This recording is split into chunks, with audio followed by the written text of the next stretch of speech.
लोगोफोर BPF नि मोनसे धामाका निउस नुनो मोनदों आरो बे धामाका निउसआ जाबाय कैंडिडेट फोसावनाय 2025 मायथाइयाव जि इलेक्शन जानो थांगासिनो दङ BTC आव आरो बेवहाय BPF नि कैंडिडेटफोरा सोर जागोन सोर जाया बेखौ बिथांमोना एसे फोसावदों आरो साजि कैंडिडेटखौ फाइनल होननानै बुंदों जाय साजि कैंडिडेट फाइनल होनदों बिसोर जाबाय अलरेडी MCLA खा सो बिसोरथ' थाखागोन बिनि बादै जेसेबां आरो समष्टि दंबावो बैफोराव बिथांमोना जोबोर थाबैनो फोसावगोन गुबुन समष्टियाव थांनानै बिसोरखौ फोसावगोन सो बे मोनसे धामाका निउस हाग्रामा महिलायाथ' गाव थाखाबाय बेजों लोगोसे जायफोर MCLA फोरा दङमोन बिसोरबो थाखाबाय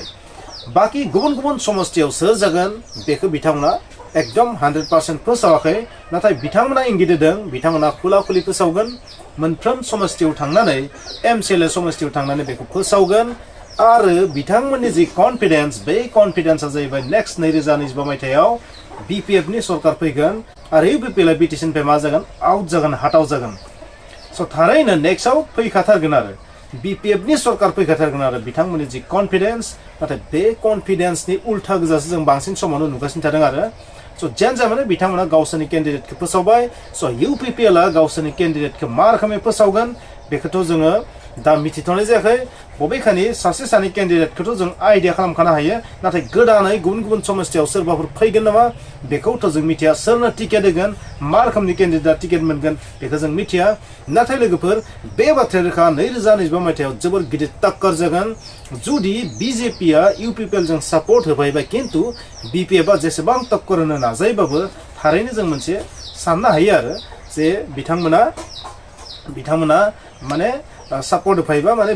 BPF आरो बिथांमोना मा देरहानायनि मान चान्स गैया आरो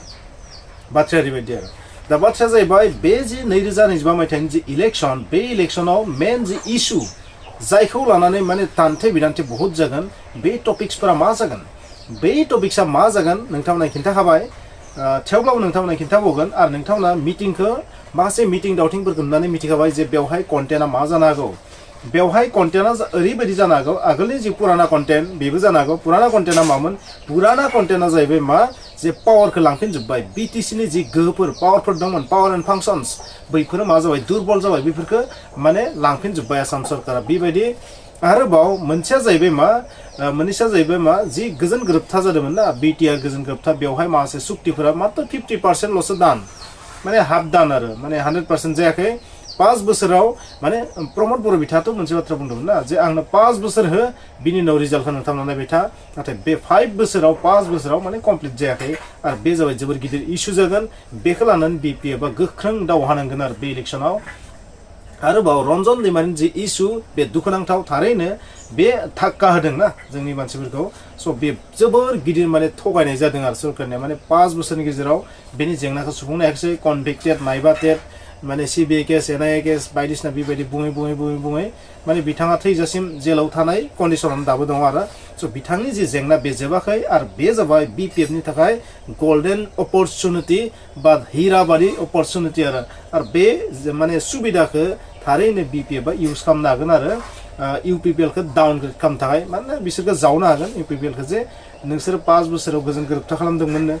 नाथाय बे गोजोन गोरोबथायाव मा NDFB नि जेंनायानो जोबाखिसै मार्टार फेमिलिनि जेंना जोबाखिसै माखासे रां मोननांगौमोन बैफोरबो मोनाखिसै माखासे गोबां बिथिङै आरो बेफोर जे NDFB नि समस्या जोबाखै बे मोनसे जाहैबाय बिनि बादैबो माखासे जिमानखिनि सुक्ति दंमोन बे क्लियार जायाखै जि माने जि एमेन्डमेन्ट जानानै जि माने एरिया बारायनायमोन बेयो माने दासिम एक जायाखै BTR आ एकनि महर मोनाखै दाबो पार्लियामेन्टआव बेनि सायाव सावरायनानै बे एक महर मोनाखै आयेननि महर मोनाखै स' बैबायदि गोबां इशू दङ आरो जायफोरखौ मा खालामनो हागोन बिसोरो दैखांनो हागोन बे इलेक्शनाव केम्पेनिं समाव बे जाबाय बिसोरनि जोबोर गिदिर प्लास पइन्ट आरो बेनिखायनो जोबोर मोनसे कन्फिडेन्सआव दं बिथांमोना खारन बे इशूखौ जुदि BPF आ जोबोर मोजाङै जुदि दैखांनो हायोना बे UPPL नि थाखाय जोबोर गिदिर प्रब्लेम जानो हागौ जोंनि बर' मानसिफोरनि माइन्डसेटआ थाबनो गिदिंनो बारा गोबाव नङा खारन जोंनि मानसिफोरा बहुत थाबनो गिदिङो जोंनि मानसिफोरा माने मडार्न सिचुएसनखौ बुजिदो नंगो नाथाय सिचुएसना पलिटिकल जि सिचुएसन आसामनि जि पलिटिकल सिनारिअ आसामाव जायफोर नेताफोरा आसामखौ डमिनेट खालामदों बै नेताफोरनि मेन्टेलिटिखौ बांद्राय बुजिया नालाय जोंनिया मा जायो बहुत साज्रांज्रां सानो आरो जे बिसोरजों खामानि मावनाया बेसेबां टाफ बेनि आइडिया गैयिनि थाखाय मा जायो जोंनि मानसिफोरा थाबनो सानदों आरो माने गोरोन्थि मावबाय इउपिपिएलआ जेबो मावनो हाखानाय नङा बिदि मोनसे कनफिडेन्सआव फैनानै बिपिएफनिथिं थांनो बांद्राय गोबावबो सम नाङा आरो बहुत मानसिफोरनि माने माइन्डसेटआ बेबायदि चेन्ज जानो बांद्राय गोबाव नाङा आरो जोंनि बर' मानसिफोरनिया आरो बेबायदि चेन्ज जायोबा बेसेबां लाब लकसान जागोन बेखौबो बांद्राय साननाय आरो खारन फिउचाराव नुयैलायबा होमबाना जायलायनोसै भुल जाबाय बा फिउचाराव ओरैबो साननो हागोन लाब जामारबाय जोंनिया बेबायदि अनेक धरननि माने सौग्रु आरो साननायफोरा स' बाथ्राया बेनो जे बिपिएफआ जुदि बिनि एडभान्टेजखौ जुदि लानो रोङोबा थारैनो बहुत माइनास खालामनो हागोन आरो इउपिपिएलनि भटखौ बेबायदि आरो दा बिसोरो माबायदि स्कप लायो बिथांमोननि बाथ्रा बुंनाया माबायदि जायो बेसेबां मानसिफोरनो बिथांमोना फोरमायनो हागोन गावसोरनि साननाय हनायखौ बै जेंना जेंसिखौ बै फेलारफोरखौ बेसेबां फोरमायनो हागोन बेखौ बुंनाय आरो खारन बिपिएफखौ आं नुनो मोन्दों बिथांमोननि नेताफोरा माने बांसिन दमोनायावसो थायो आरो माने एसेबां जेंनाखौ दुरबल पइन्टखौ फोरमायनायाव फेलें आरो बिथांमोना बेनिखायनो बिथांमोना जुदि मोजां फोरमायनो हाया अब्ला बिथांमोना साक्सेस जानाय नङा आरो ओरैहाय इउपिपिएलआ ओरैबायदि मोनसे टारगेट लादों आरो बे टारगेटआ जुदि जोबोर मोजाङै बिथांमोना जुदि बेखौ रायजोनि सिगाङाव लाबोनानै होनो हायो आरो माखासे दाबिखौ जुदि सरकारजों थै थां जुदि जुजिनो हायो गोनांथि जायोबा माने बिजेपिजोंबो माने दान्थे बिदान्थे खालामनो हानांगोन आरो बिसोरो आरो बेबायदि खालामनायखौ जुदि बिथांमोना हायोबा आरो एनडिएफबिनि जेंनाखौ जुदि बिथांमोना फोजोबनो हानायमोनबा अब्ला थारैनो बिथांमोननि थाखाय बहुत प्लास पइन्ट जागौमोन स' जेन जाय माने 50-50 मोनसे कन्डिसन आरो स' बे 50-50 कन्डिसनाव मा जायो बेखौथ' समजों लोगोसे जों नुगोन नाथाय बेवहाय जि आं बुंदोंमोन ना जे इलेक्सनाव जाय इस्युखौ लानानै माने केम्पेनिं खालामगोन बै इस्युफोरा माने बिपिएफनिथिं पाल्लाया भारि जाना दं आरो बर्तमानाव नाथाय बिथांमोना फोरमायनायाव बेसेबां स्ट्रं बेखौथ' मिथिया जोंनि मानसिफोरा सरकारा बेसेबां खामानि मावदों मावा बेफोरखौ बांद्राय मेगनजों नुवा आरो माने बेफोरखौ एसेबां सालिजारि नायनाय जाया आरो इन्टारनेलि एसेबां सालिजारि नायनाय जाया जे बे इउपिपिएल सरकारा मा जानो थाखाय मोजाङै स्ट्रंलि खामानि मावनो हायाखै बेखौबो बांद्राय बुजिया आरो जोंनि मानसिफोरा बेखौ एसेबां बुजिनायाव गैया जे जोंनि भट होनायनि थाखायनो दि जोंनि बे बिटिसिनि सरकारा दि दुरबल जादों बेखौबो बहुत मानसियानो साननो हाया आरो जे देरहायोबा बबेबा मोनसे पार्टियानो जुदि मेजरिटि मोननायमोनबा बहुत स्ट्रं जागौमोन बे कनसेप्टआ बहुत मानसिनाव गैया आरो दासिम आं बे 4 बोसोर 5 बोसोराव जि नुदों बे कनसेप्टआ गैया आरो जे प्रमद बर'नि सरकारा एसे दुरबल जादों उइक जादों बेनि जाहोनादि जों पाब्लिकआ जे बिसोरनि नांगौ बायदि जों एमसिएलए देरहोआखै बेनि थाखायनो बिदि जादों बेखौ खिन्थु रावबो एसेबां माने जेनेरेल पाब्लिकफोरा इमान बुजिया आरो आथिखालाव खालि माने जों गावखौनो बुङो आरो बहुत मानसि मोनदों जे आथिखालाव सबबो रोंखानाय जाबाय सबबो बुजिनाय जाबाय जाम्बा जाम्बि गैला बर'फोरा बेबायदि बुङो आसोलाव जाम्बा जाम्बियानो दं आरो जों नङाबा हाग्रामाना आथा इउपिपिएलना आथा बेबायदि भट होआ बिजेपिनो आधा ओरै भट होआमोन आरो जायनि जाहोनाव दिनै सरकारा दुरबल जों बिना लाबनाय जोंनि हा दखराव जोंनि पावारखौ जों बिनानै लाबदों सरकारनिफ्राय नाथाय बै हा दखराव जोंनि भटिंआ मा बायस्राजोबो जों जाम्बायानो नङा होमबा स' नोंथाङा मा सानो नोंथाङा जुदि पन्डितबा नोंथाङा सानबानो जाबाय जे आं मा बुंनो नागिरदों बिनि अर्थआ मा बिनि गुबै उद्देश्यआ मा बिनि उद्देश्यखौ आं बाय हिन्सिगोन नोंथांमोननो जे बानायबा नोंथांमोना बिपिएफनिल' सरकार बानायथारनोबा नोंथांमोना इउपिपिएलनिल' सरकार बानाय बे बिटिआर बाखिखौ होनदों नङाबा फिउचारावबो बेबायदिनो जुदि गलाय मोन्देर जुदि जानो थाङोना जुदि मेजरिटि जुदि मोनाना मेन्डेट जुदि मोनाना अब्ला फिन दुरबलानो जाफिनगोन हाग्रामायानो फैयाथों मानो बा प्रमद बर' बिथाङानो फैयाथों मानो अब्ला बेबायदिनो अधुरा आधा जागोन आरो खामानिया नोंथांमोना बुजिबाय आं मा बुंनो नागिरदों बे जाबाय मा सोरबा पलिटिकेल लिडारफोरा बा सोरबा भटारफोरा गोदानै गावनि साननायखौ सेन्स खालामनो थाखाय बुंदों आरो बाथ्राखौ नोंथांमोना सेन्स खालाम नोंथांनि सार्थखौ नोंथाङा जायखौ होयो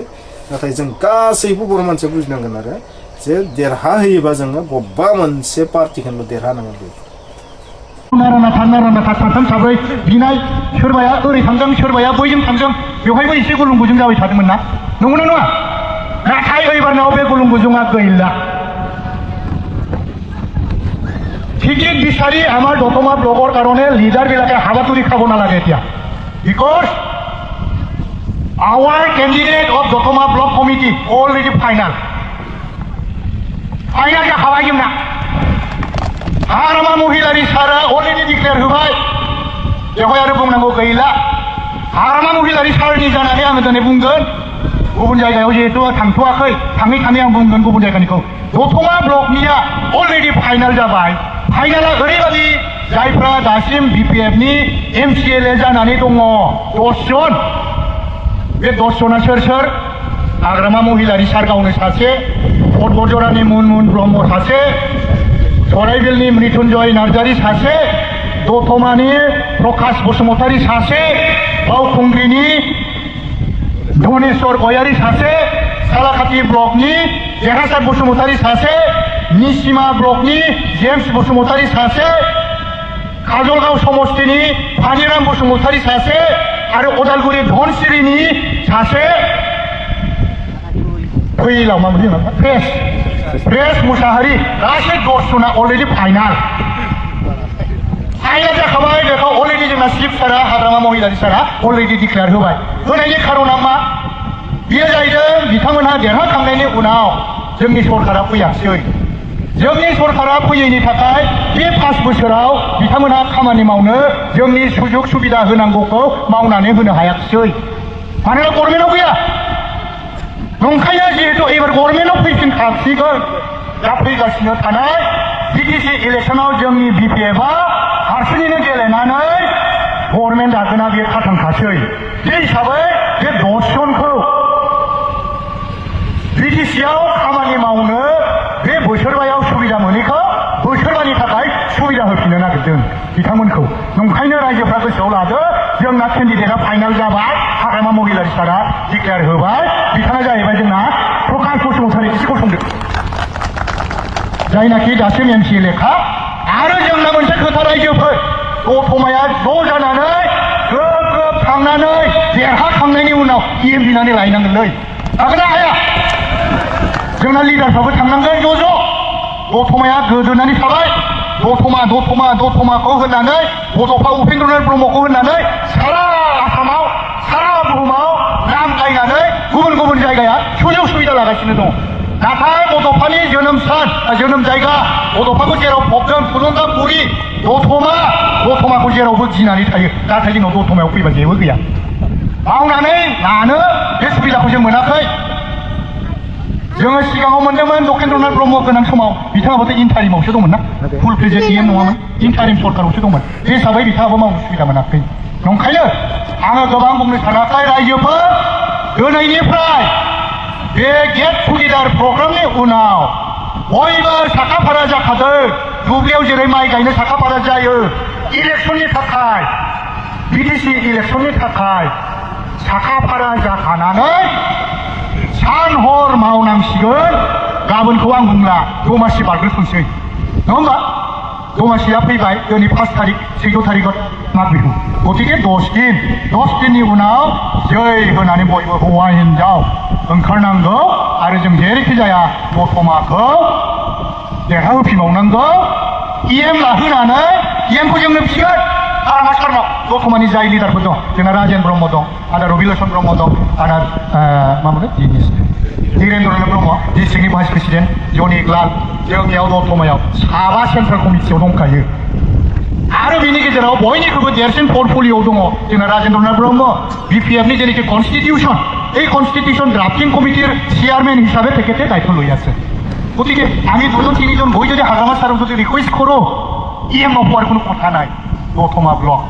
बेनिखायनो आं गोबां बुंनो सानला रायजोफोर दिनै बे खोथाखौनो रायजोफोरनो खिन्थानो आरो खामानि मावलांनो होननानै बे प्रग्रामखौ लानाय जादों आं गोबां बुंनो सानाखिसै मानोना सेन्ट्रेल कमिटिनि आरो मोनसे खोथा जोंहा सेन्ट्रेल कमिटि BPF-नि कनफारेन्स फैगासिनो दङ 21 तारिखआव बेंटलाव जागोन चिरां डिस्ट्रिक्टनि बेंटलाव नाथाय बिनि सानसे आगोल CWC PMB बिसोरो सानसे आगोल जिरायग्रोगोन जोंनि खामानिया जाबाय 21 तारिखआव फुंनि 8 बाजियाव बेंटलनि फोथाराव सौहैनांगौ आरो जोंनो डिरेक्टिभ हरखाबाय गोजौनिफ्राय मोनफ्रोमबो ब्लकनिफ्राय 100 जन थांनांगौ बेवहाय कुनु सेलनि खोथा गैया ज' जाजाय पेरेन्टबडी ओमेन कियट BSU आरो सेलफोर ब्लकआव जेसेबां सेल दङ बिथांमोनखौ ज' लानानै 100 जननि बारा जायोबाथ' खोथा गैया नाथाय खम जानो मोना आरो बेहाय बिराद गिदिर डिसिसन जागोन जाय डिसिसनफ्रा फैगासिनो थानाय BTC इलेक्शनाव माबोरै मावनांगौ बिनि पलिसिखौ बाहाय हरजोबनाय जागोन आरो जोङो डिसिसन लाखाबावदों दाख्लै जेब्ला जोंहा 5 अक्ट'बराव 5 अक्ट'बराव क'क्राझार जिल्ला बड'लेण्ड पिपुल्स फ्रन्टनि BPF नि डिस्ट्रिक्ट कमिटिनि कनफारेन्स जादोंमोन এই কনফারেন্সত আমি ডিসিশন লৈছো বা লোৱা আছে আৰু এই ডিসিশনটো মই যোৱা